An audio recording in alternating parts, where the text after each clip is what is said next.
కొత్తపల్లి కొత్త రుచులకు స్వాగతం. గోంగూర పచ్చిశనగపప్పు కూర. కూర తయారీకి గోంగూర పచ్చిశనగపప్పు సరిచక్కటి జోడి. పులపులగా ఉండే ఈ గోంగూర పచ్చిశనగపప్పు కూరని అన్నంలో కలుపుకొని తింటే ఆ రుచిని వర్ణించడం ఎవరి తరం కాదు. అటువంటి నోరూరించే గోంగూర పచ్చిశనగపప్పు కూరని ఎలా చేసుకోవచ్చో ఈ వీడియోలో చూద్దామా మరి.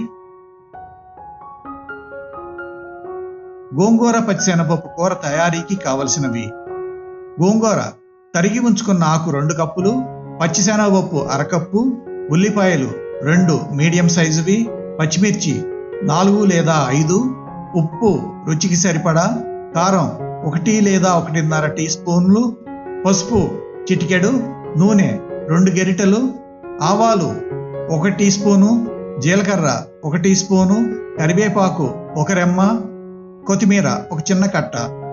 గోంగూర పచ్చిశనగపప్పు కూర తయారు చేసే విధానం: పచ్చిశనగపప్పుని గంట ముందుగా నానబెట్టుకొని ఉంచుకోవాలి. గోంగూరని శుభ్రంగా కడిగి చిన్నగా కట్ చేసుకోవాలి.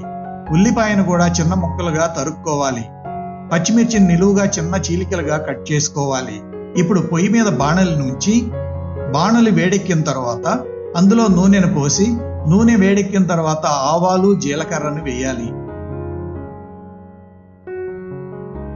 అవి చిటపటలాడాక తరిగి ఉంచుకున్న ఉల్లిపాయ ముక్కల్ని, పచ్చిమిర్చి ముక్కల్ని, ఉల్లిపాయకి సరిపడా ఉప్పును, చిటికెడు పసుపును వేసి అన్నింటినీ కలియబెట్టాలి.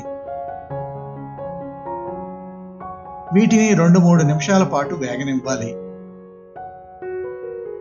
తరువాత శుభ్రం చేసుకుని తరుక్కొని ఉంచుకున్న గోంగూర ఆకును, నానబెట్టి ఉంచుకున్న పచ్చిశనగపప్పును, కూర కారాన్ని, ఆకుకు సరిపడా ఉప్పును వేసుకోవాలి.